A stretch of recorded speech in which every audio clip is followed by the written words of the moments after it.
John Lalande, my good buddy. Let's save intros for later. I have something that I've been trying to get you on the show for like 3 weeks to talk about. Very specifically, I think is very important. And I want to kind of chastise you about it, but I want to bring you on here to answer yourself for something. My favorite topic. Do you remember the conversation that prompted this show? No. Good. A couple weeks ago, I reached out because I always reach out because you never reach out to me because I'm a good friend and you're not. I call you a lot. And I was like, you're in Colombia and you must be lonely because you're a workaholic and, as said, a shitty friend. So I was like, how are you holding up? How's your mental? How are you friendshipping? How are you socializing? Because I believe that we're social animals. And you said to me, and I quote, because I grabbed the quote to make sure that I could save it. My conversation with ChatGPT was the most interesting conversation I had all week. And when I said that wasn't healthy, you said, and I quote again, ChatGPT fills all my needs. It knows everything and responds right away. I think that this is truly unhealthy behavior. Okay. Defend yourself. All right. Well, easy. One, I'm super impatient, right? Like dude, if I try to call you, you don't answer. You call me back, I probably don't answer because I'm already moved on to something else. And so, first of all, it's not like ChatGPT is the only person I talk to, but for the sake of argument, I'll defend ChatGPT here. So, a lot of times, like the conversations that I enjoy are conversations when I am learning, right? So, like, I'll have I like to talk to people that know more than me about certain topics, right? And so with ChatGPT, it knows more than you about almost everything, right? There are some topics, obviously, it doesn't, but like, who wants to talk about that anyway?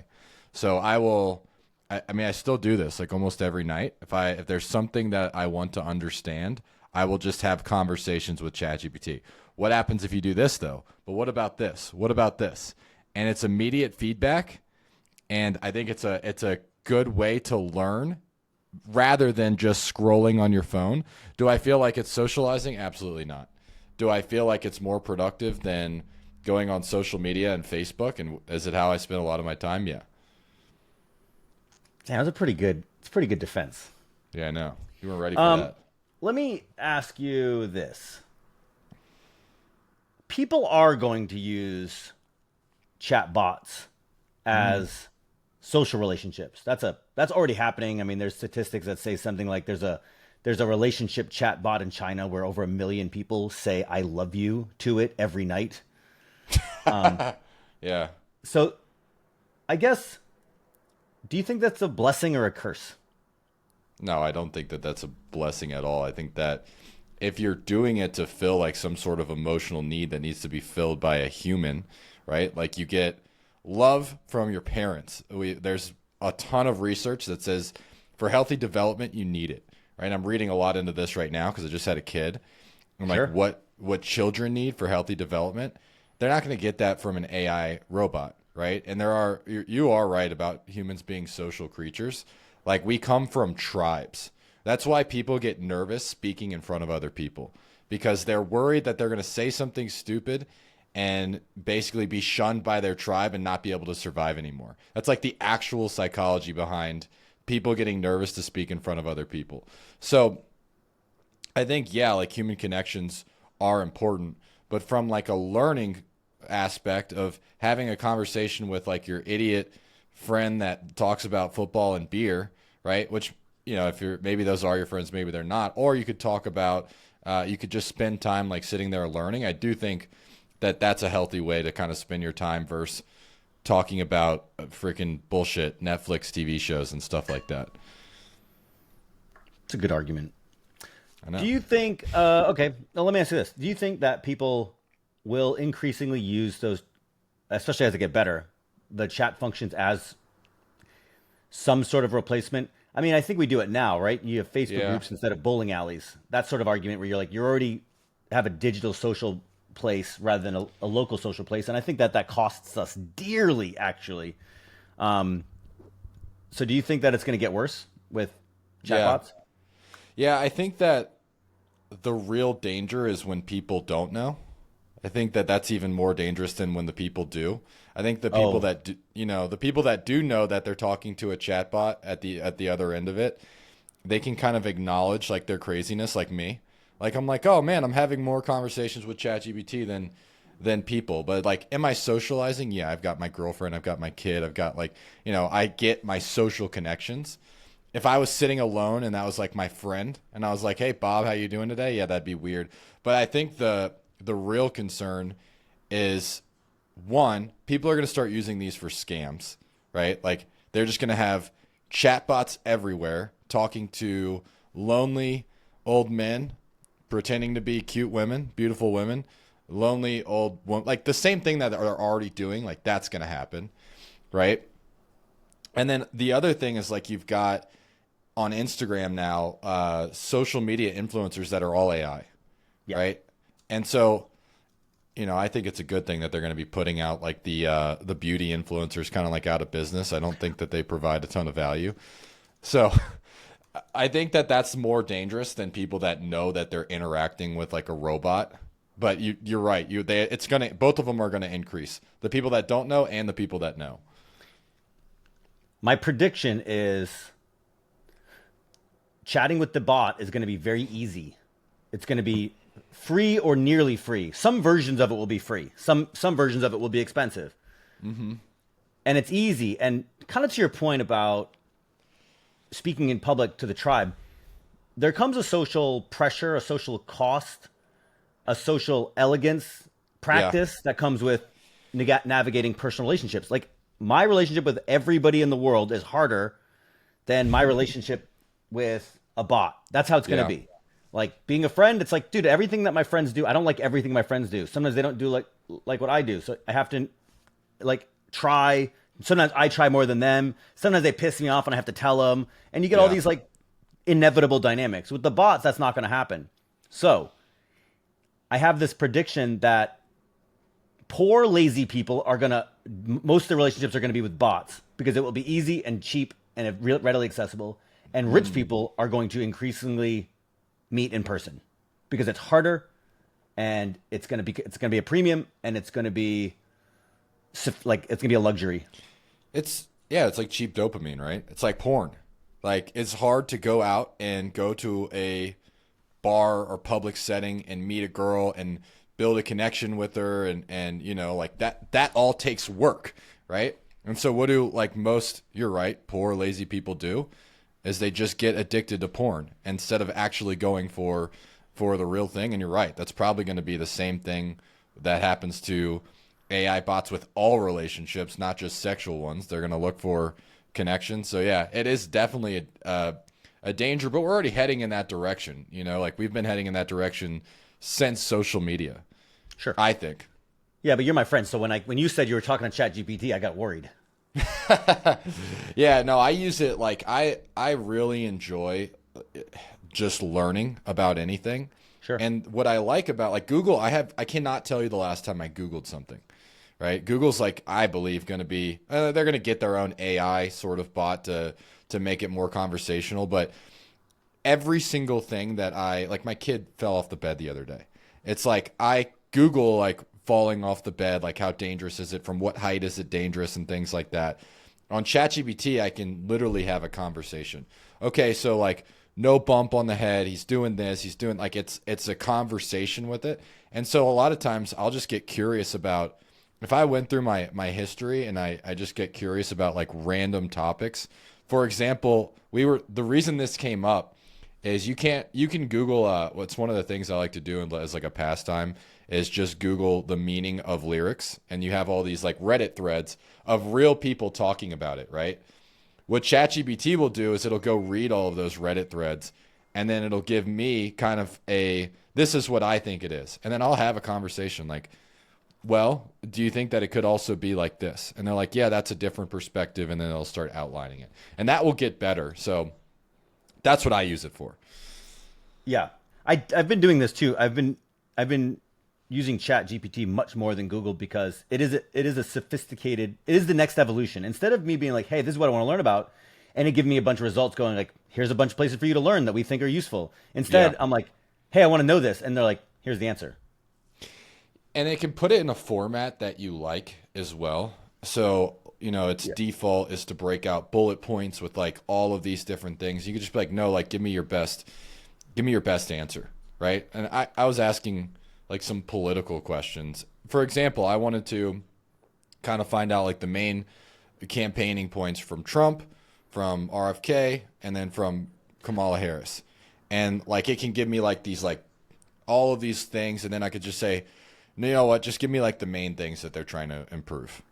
And then just go from there. I think it's a lot better, and I think it's continually getting better, which is cool. Yeah. You talked about influencer bots and scamming guys. Do you think AI bots will replace OnlyFans in entirety? Man, I think you're like fast forward 10 to 20 years. First of all, I hope so. I think like just me as a person, I have a problem that with people making money that easily without like any like work. I think it's just killing our culture. And then even worse so, the guys that are following that is like it's complete, like it's destroying them. You know what I mean?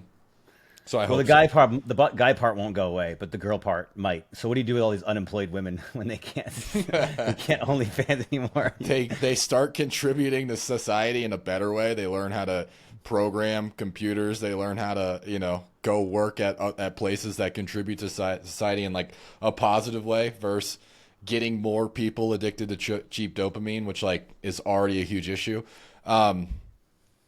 But going back to it, do I think? Yeah, I think it's going to be like almost like a, what do you call that when someone likes something strange, like a fetish? Like, oh, I like real people. You know Oh what I yeah. mean? Have you ever seen the movie Surrogates? I Dude, know you have of to it. I don't know if watch I've ever seen Surrogates. it. It's got the guy from Die Hard. It's a really interesting. Oh, Bruce Willis. Yeah. Yeah, yeah. I think I did see it, but it's kind of like it's like one of those things like Moon. It's like a bunch I've of never seen Moon, but or I'll like tell The you, Island. Did you ever see The Island? no. Yeah. But I'll tell you, like that is probably like if everyone's beautiful and everyone's perfect, everyone's flawless, like in the movie Surrogates, that's the principle of the movie is that everybody gets these like fake bodies where everyone's young and beautiful all the time. People are going to be like, why would I be in my regular body? And yeah, like AI you can like get an idea. You could post your top 3 favorite actors or your favorite celebrity crushes. AI will spit out like exactly what you like, right? And so that is dangerous. And I think all of that, there's going to be probably a push, kind of like there is now for other things where people are like, hey, we have to get away from that because you're tricking your brain into doing something that's not real. And the brain just doesn't know. We're not designed for this shit. You know what I mean? Like we're really not designed for having endless amount of foods with salt and carbs and sugar like all in the same thing. Like our brain like freaks out and it's like, I need more of this. This will keep me alive forever. Same thing with all of the things that the world's throwing at us now. Yeah, we're not designed for us, and no, it's not healthy. Well, I thought this conversation would be a lot more Disagree. antagonistic. Unfortunately, it's just I can't. reasonable.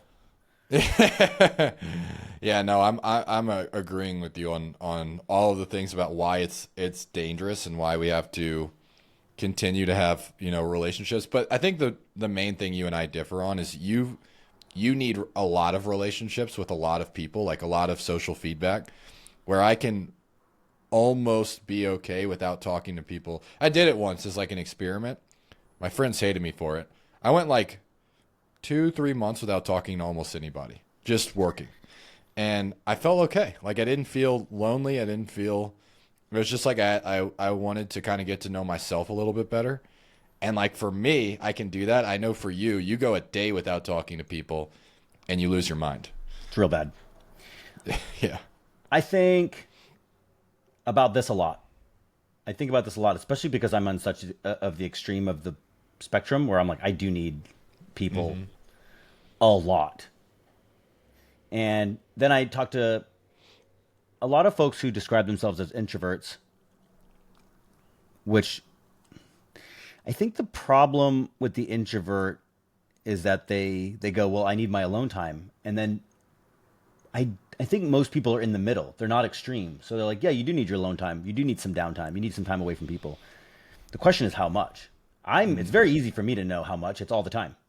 Anytime it's not with people, my mental health starts to decline, and after about 48 hours, it declines very quickly. If I go 2 days without people. But for the introverts, I guess I'm concerned because I know folks that they're like, well, it's been a week without people, and I'm like, you might not be that introverted. Yeah. And now and again, it comes back to staying at home alone is easier than going out and making plans and finding friends and meeting them at some place and doing a thing. So it just becomes this weird mix of like, I don't, these folks, they don't love being around people, or at least they've told themselves that story. Yeah. And then it becomes easy to not do that. And then, 2 weeks, 3 weeks goes by, and they call me and they're frazzled and mental health is plummeting and there's self-doubt. And I'm like, it's been too long. You haven't been around somebody to tell you that feeling frazzled and neurotic is normal. And that can very much cheer you up a lot of times when you're like, I'm in a mess. Somebody else, you see them in person in a bar and like, I'm a mess too. Yeah. Oh, wow. That's a lot of relief. That is really helpful. And you're right. I think a lot of people, they say that they're introverted as an excuse for lacking social skills, which, if that's you can learn social skills. And I didn't believe that, but I mean, this because you're in the military. I came from, recon, like scout sniper background, and it was just like very direct communication with people. I have very little social skills. And so I had to learn just to get good at business and start talking to sellers and whoever I was talking to, employees. Like I had to learn how to communicate with people. And it's not easy, but you can read books on it. Like How to Win Friends and Influence People. If you just read that, and then you can't just read it and not practice it, but like I would practice it. I would just go up to random people and start asking them questions about themselves and just see how well I can get people to kind of open up. And I carried that skill for years. But I think if you're trying to figure out if you're introverted or extroverted, obviously it's a sliding scale, right? You're not like one or the other. You could be extremely introverted. You could be extremely extroverted. If you feel recharged by being by yourself, like if you actually recharge, and I read about this, your brain has thoughts it needs to process. Like you need to process thoughts. Some people need to sit by themselves and process those thoughts internally. Some people need to process those thoughts out loud with other people and get feedback. That's all exactly. That's the difference between being introverted and extroverted. So if you're an introverted person, you probably just have too many thoughts that you haven't sat alone and processed, because if you're introverted and you just go and like keep yourself busy all the time, your mental health's going to decline. And if you're extroverted and you go talk to people about shit that isn't relevant to how you're feeling, you're probably also not going to feel much better. But if you can verbalize the thoughts that you're having that your brain needs to process, that's what's like weighing you down, right? So that's how I found out I'm introverted. If I sit there and I have a notebook and I can write my thoughts, I will get done and I will be like way more energized.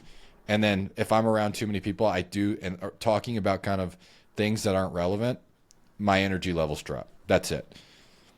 I can't do small talk. Yeah.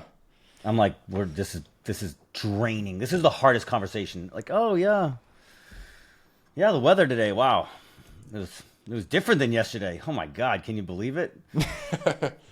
Wow. So what do you tell people that are introverted? Like you go to events where you don't have everything in common with everybody, right? Yeah, I would explain it actually fairly similar, maybe some differences, but fairly similar to the way you explained it. I think the important thing I try to explain to people first is there's a difference between introvert, extrovert, and just being shy. Mm-hmm. And when you can break those out, some people, like you said, I'm like, they might be just shy. And, I was in sales when I was younger, and I was very scared to go do sales because I had never done it before. And so it's scary to learn how to talk to strangers every day and get rejected. And it's like, that's a skill set. Now I'm like, I should be in sales. I love talking to people all day. But I was shy. So you have to break the shy, and that's just practice. Everybody can break shy. So as soon as you start to kind of have a difference, an agreement in the differences of terms, then you can start to understand. Like I kind of explain introvert, extrovert the same way you do. It's a battery, and some people's batteries are bigger than others, and some people's batteries are filled and drained at different rates by different by different environments. So Yeah. like I know introverts that can have one-on-one conversations for hours on end. As soon as you go into a room of a conference room, they're like, you're bouncing around, and like you said, they don't have time to process these things, and they just kind of, you've seen them, I know them, I know guys like this. They just stand in a bunch of different groups quietly for 4 or 5 hours. Then they're like, I need a nap. Mm-hmm. And if you have them one-on-one, they're much better. So I think the battery thing is important, and I think understanding what types of environments drain or energize that battery. If you get me one-on-one, I'm great. If you get me like in a group of like 6, like a group of people at a bar talking shit or trying to solve a business problem, groups 4 to 6, I am in my power mega wheelhouse. You start getting bigger than that, like weird things happen when you get like to a table of 10 and you really can't break out. Yeah. And so it's usually, oh, table of 8 is like my nightmare. It's one person talking and 7 people listening. That's generally what happens. And I'm like, this is not a conversation. This is just me listen to one person not give a speech or a presentation about something they're specific in. They're just talking about their shit. Yeah. That's the most draining conversation to me. Or like lots of small talk. I can't do small talk. Yeah, me neither. I'm the same way. There's a phrase in The Great Gatsby where he says, I love big parties. They're so intimate. And I think about that with conferences. People see conferences, they see 2,500 people. I don't see 2,500 people. I see thousands of 3-people groups that you can pop in and get to know somebody really quickly over 30 minutes or 40 minutes or maybe an hour. And then you can pop over to the next group of 3 or 4 people and have an intimate conversation. And then pop over to the next group and have an intimate conversation. And I think that's where I thrive best because I like having real conversations about real things with people. And then I also like the movement. I don't want to get bogged down with like, oh, now we're in a 6-hour therapy session. Let me tell me your whole story in an hour. Okay, bye. Yeah. And that's just what works for me, And the other thing is you're interested in people's story. So a lot of that kind of depends on your own interest, right?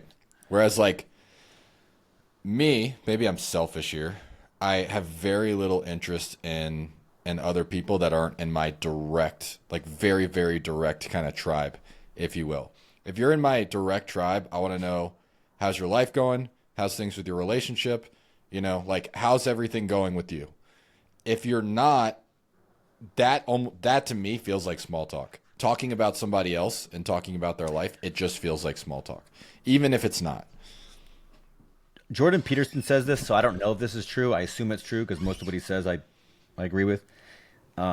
He says, on average, men are more interested in things, and women are more interested in people, on average. That's why men become engineers and women become nurses. That sort of thing. And I tend to agree with that by my experience. I don't have any data to back that up, but I kind of agree with that by experience. And I find myself right in the middle. I'm not an engineer type. I mean, I like my toys. Yeah. Right. I like my tinkering toys and how they work and all the technical components, but I don't want to point them at anything but a person. I only care about, So I find myself right in the middle.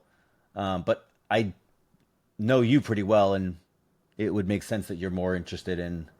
I don't think about it as selfish, but it's good to recognize it's like, no, that's just not what you and I don't really talk about each other's lives. No. How's the family? How's the kid? How's Columbia? Okay, great. You want to go see, like, have you seen the Linkin Park announced a new singer? Like, what do we, exactly. How's business? And then, our thing is you and I vibe on music. So generally 90% of our conversation is business, probably maybe 70-30 business and music and bands. Yeah, I agree with that. And it's funny that you say that. If I'm having a conversation with someone and it's a random stranger and they start telling me about their lives, you're right. I'll probably lose interest very quickly. However, if they tell me about something that I could be interested in, if they start talking about, man, I could talk to a seller on the phone and, my job is to kind of figure out their lives, to figure out how I can help them. Right. but I'll get caught up if they start talking about, building a new car engine, or like this one guy had this like $8,000 setup just to listen to music. And I was like, what? Like, what's the difference between an $8,000 setup and, a $300 pair of headphones? And then he starts telling me about like these tube amps and everything that goes into them. That will catch my attention. And you're right. I've never thought about that. It's a thing instead of a person. Yeah. My mom, the most extroverted person I know, even more than you, like can't bring her to a grocery store because she will literally get people to have a conversation about their entire life. Every person she meets, like everyone. And she's just very interested in them. And so if you're listening to this and you're struggling with learning how to communicate with people, it's really easy. Fake being interested in them. and that will open them up. Like if you just pretend to be interested in them, everyone will talk about themselves. Like that's the entire premise of how to win friends and influence people. And it works. It works because I've never been interested in people, but I learned how to fake it. And if you just fake it, you ask a couple more questions. Your body language shows that you're interested.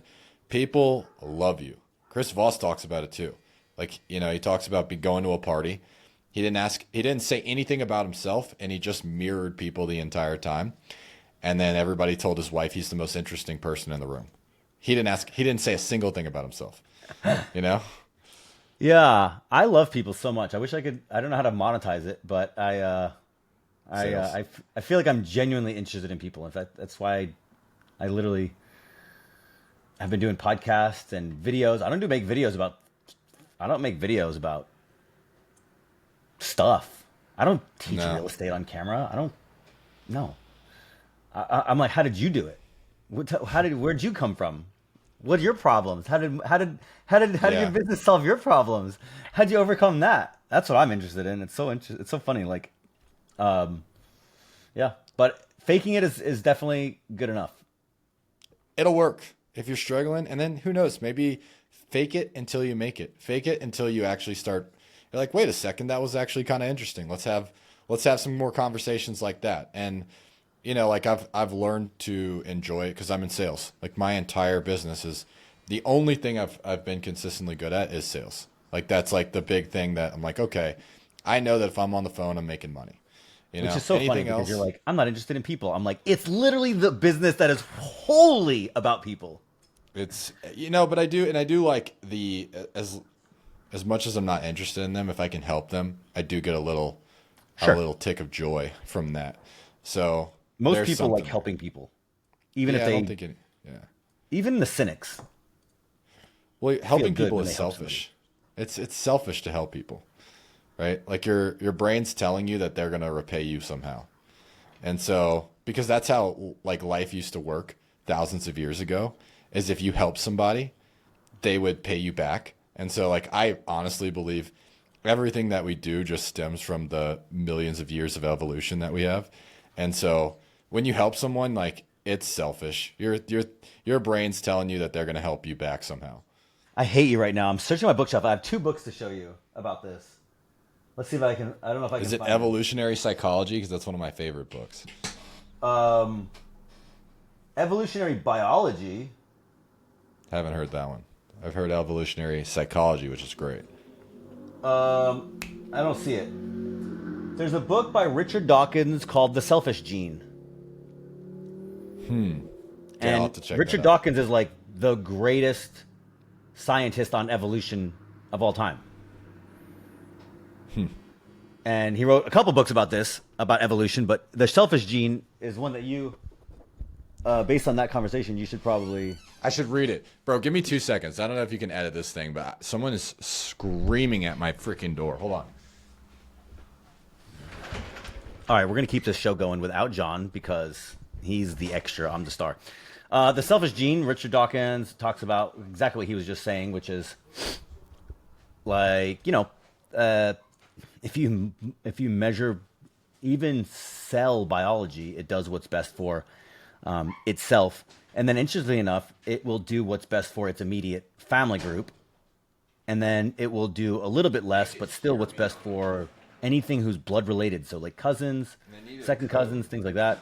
And then as you get out farther and farther and farther, people become less altruistic and more selfish. John, I was filling the air while you were gone, talking about the selfish gene. Oh, good. We're not even going to have to edit that out. I like it. Yeah. Anyways, that's my time. I have one last question for you. I love it. How can I get you to move to Austin?